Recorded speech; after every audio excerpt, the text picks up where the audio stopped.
stood there, in the heart of what was once a barren wasteland, now a thriving ecosystem teeming with life. The sun was setting, casting a warm glow over the fields of vibrant flowers and the lush greenery that stretched out as far as the eye could see.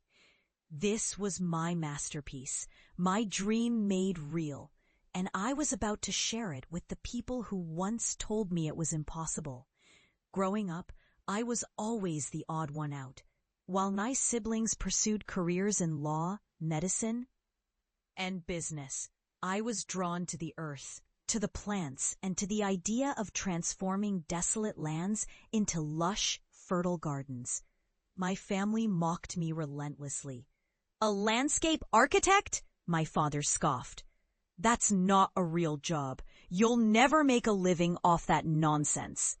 My mother chimed in. "You're an embarrassment to this family. You need to get a real job, something respectable." The ridicule was relentless. My siblings laughed at my sketches, my plans, and my dreams. They told me I was wasting my time, that I would never amount to anything. But I knew in my heart that this was my calling, my purpose. I couldn't give up on it, no matter how much they scoffed. So I left.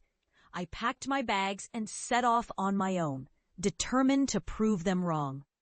The journey was arduous, filled with countless setbacks and challenges.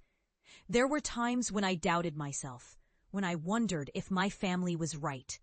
But I pushed through, driven by an unyielding resolve to make my dream. Years passed, and I found myself standing in the heart of my greatest achievement. This was no small garden or overgrown lot. This was a barren wasteland, a place where nothing grew, where life seemed impossible. But I saw potential, and I set to work. I spent countless hours planning, planting, and nurturing. I faced criticism and skepticism from experts who said it couldn't be done, but I persisted, driven by the memory of my family's ridicule and the knowledge that I could prove them wrong. And now, here I was, standing in the midst of a thriving ecosystem. The air was filled with the scent of blooming flowers, and the sound of birdsong filled the air.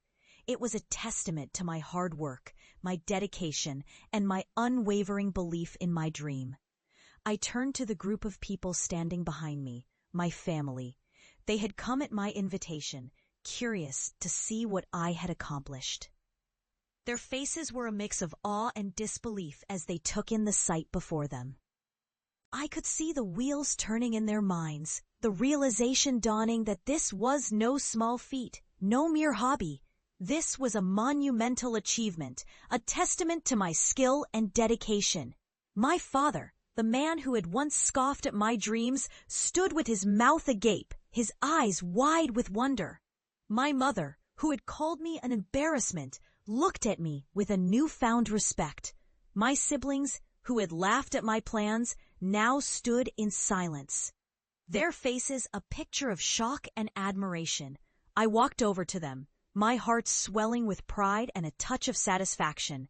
"This is what I've been working on," I said, my voice steady and confident. "This is what I've always dreamed of doing, and I've done it. I've transformed a barren wasteland into a thriving ecosystem. I've proven that my dream was not ridiculous, not futile. It was worth fighting for." My father looked at me, his eyes filled with a mix of pride and regret. "I'm sorry," he said, his voice barely above a whisper. "I didn't believe in you. I didn't see your potential. But you've proven me wrong. You've shown me that you can achieve greatness, that you can make your dreams a reality." My mother nodded, her eyes glistening with unshed tears. "I'm proud of you," she said, her voice choked with emotion. "I'm proud of what you've accomplished. You've shown us all that anything is possible if you believe in yourself and never give up." My siblings, too, offered their apologies and their admiration. They had seen the error of their ways, the folly of their ridicule. They had witnessed firsthand the power of belief and the strength of determination. As I stood there, surrounded by my family, I felt a sense of peace and fulfillment.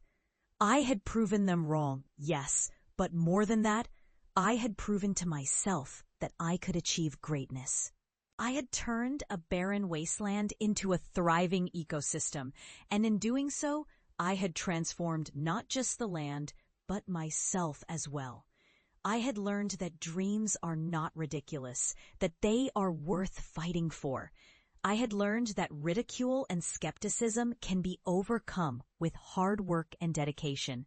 And I had learned that no matter what obstacles we face, no matter what challenges we encounter, we can achieve greatness if we believe in ourselves and never give up.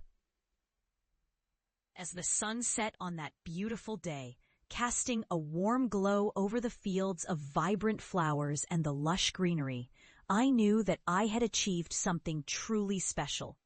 I had turned a dream into a reality, and in doing so, I had proven to myself and to the world that anything is possible.